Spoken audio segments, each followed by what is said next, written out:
G'day and welcome to this teaser episode of Series 2 of the Wright Stuff. Series 2 is going to be about the exploits of the second Samuel Wright, the nephew of Captain Samuel Wright. But this little teaser is to give you an idea of what might be coming up, but also to reflect upon the parallels between today and the past. Now, it's a miserable day here by the Buckland River in the Buckland Valley in Victoria. And it's been a miserable few days in this region over the last week or so. Because today is the 7th of September, exactly 1 week after the March for Australia, which was said to be a patriotic event, but in reality was a racist march against non-European immigrants to Australia.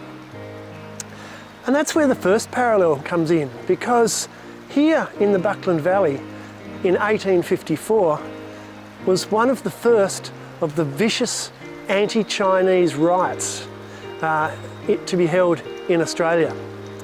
And Samuel Wright was present at this event. It's a sad day for my family, and it's a sad reminder that Australia hasn't really come that far. Because also in the events you're going to be discovering in this episode, there's also a spirit of rebellion against the police.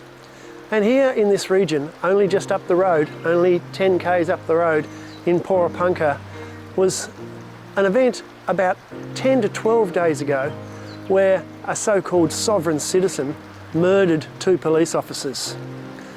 Another sad day for Australia. But let's get out of the rain and at least I hope you enjoy what you're about to see.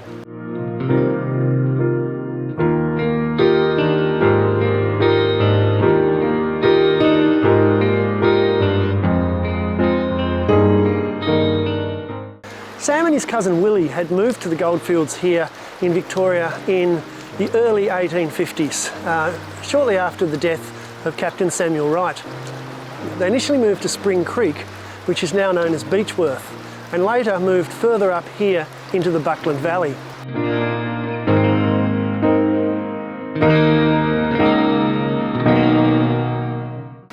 In his history, Dad wrote that Sam accepted the unique socio-economic culture that existed on the goldfields in the 1850s and was a staunch advocate for its ideals. Now, whilst they competed as small businessmen, there was a strong sense of community among the miners with the many characteristics of liberal socialism. Dad writes, it was based on equality and acceptance of other nationalities, provided they were European.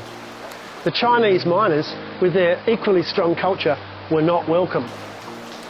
Now, I'm not sure we could get away with writing that today, but it probably reflects what those miners actually believed.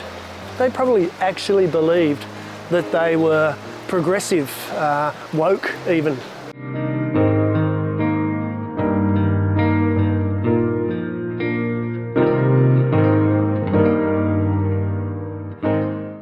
In 1855, in response to those liberal social ideals of its citizens, the Victorian government passed an act restricting Chinese immigration to the colony, imposing a £10 tax on every Chinese arrival. Now, £10 was a lot of money in those days, but still the Chinese came, because if you came to these goldfields and struck gold, you'd struck gold. Here in Buckland, the Chinese were not a minority and were said to have outnumbered the Europeans by up to 4 to 1.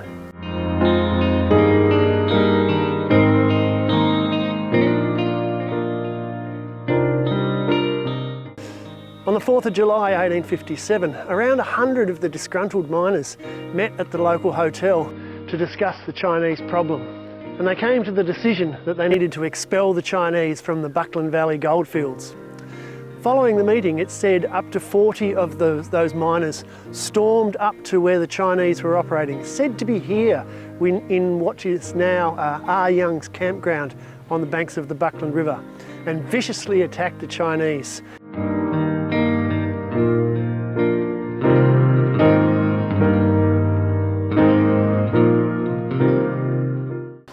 At the time of the riot, the bridge over the Buckland River was a single log bridge, and it formed a huge bottleneck as the Chinese fled down from their mine site above, pursued by the rioters. And at the bridge, more rioters joined in. And with the bottleneck, the Chinese were trapped, and many, many more were injured. In that 1857 riot, the Chinese population of over 2,000 people was driven from the valley. They had been severely beaten, and 3 were reported to have been killed, although it was later claimed that the bodies of many, many others were hidden by the rioters to conceal their crime. Nevertheless, a few people were actually charged.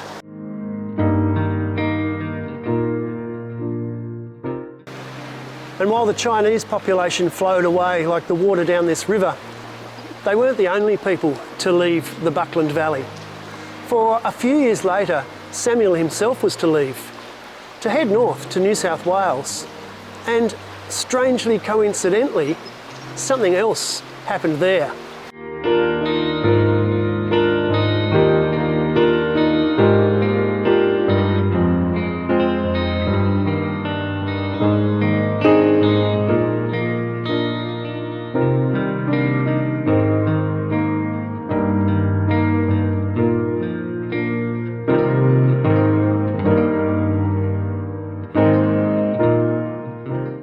Around 1860, Samuel left the Buckland River area and moved up here to the town that is now known as Young, although at the time it was also known as Burrangong, or more infamously, Lambing Flat.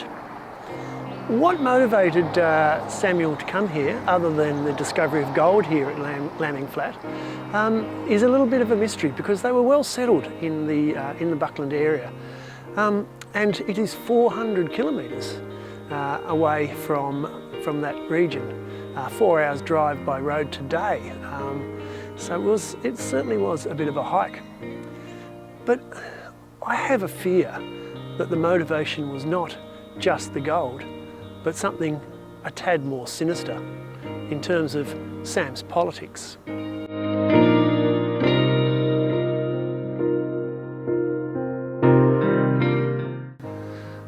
2 years earlier, in 1858, legislation to restrict Chinese immigration had been proposed in the New South Wales Parliament. Due to the numbers of Chinese moving to New South Wales from the Victorian goldfields in response to Victorian laws which came into force after the Buckland riots. But the bill failed in the Legislative Council.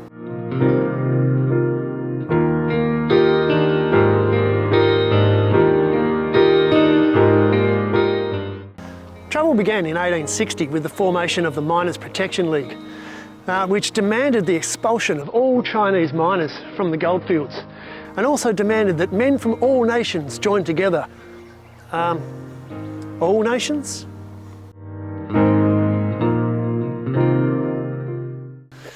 In February of 1861, Samuel was one of the 3,394 miners who petitioned the New South Wales Parliament against, quote, having been invaded by several thousand Chinamen during this past month and being informed that they intend to make this Chinese territory. The miners craved protection from this by, quote, the removal of the Chinese catastrophe.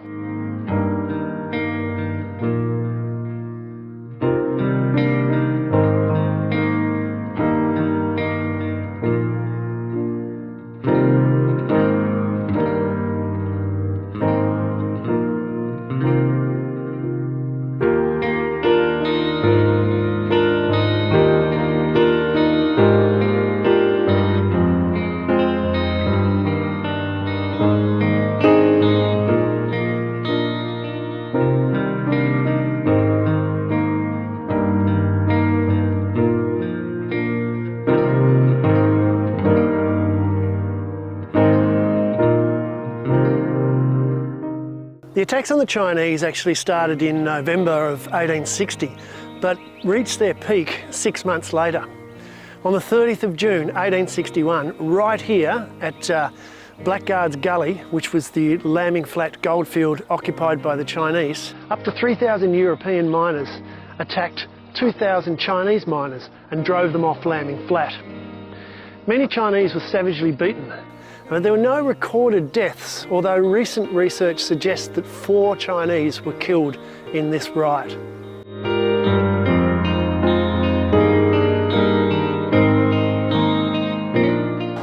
After the riots, 5 of the miners' leaders were arrested by the police. And in a shocking reflection of what's happened recently in Porapunka, the miners then attacked the police. Several of the police were wounded, as were the miners, and in fact 1 miner ended up being killed. A sad, sad story from Australia's history that has so many sad parallels to what's happening today.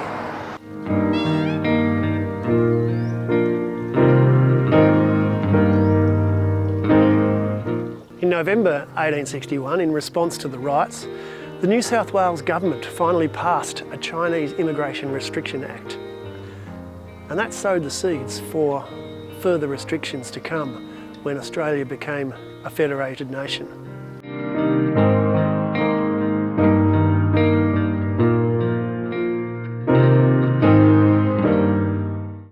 Many Chinese appealed to the government for compensation, and it was determined that £4,200 be allocated to the 706 applicants, although not all of them received payment.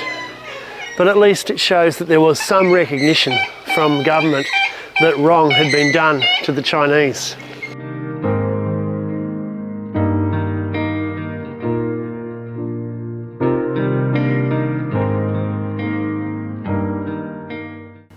In 1928, a film, The Birth of Australia, was financed and filmed here in Young, and celebrated that the Chinese invaders were fought against and defeated in the Lambing Flat riots, allowing for the development of the White Australia policy.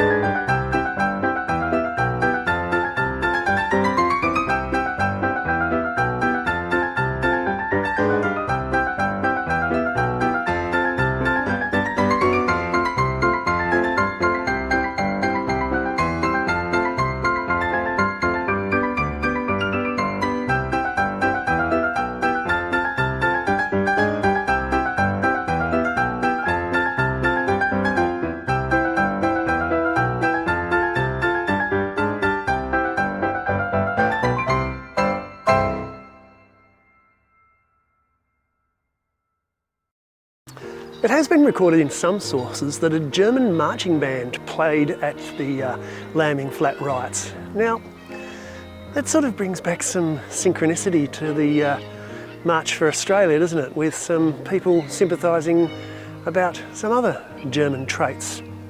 Looking at you, Thomas Sewell.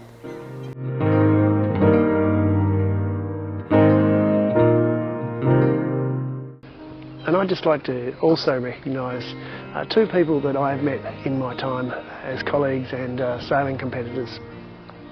Jamie Chung Gong and John Goh, both of which have Chinese heritage. And even today, in the 2020s, both of them get often told, go back where you came from, you bloody migrants. Their families have been here since the 1850s.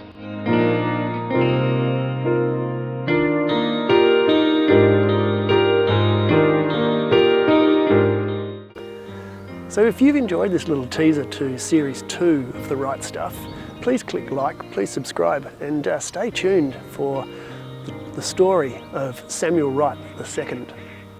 I'm as mad as hell, and I'm not going to take this anymore!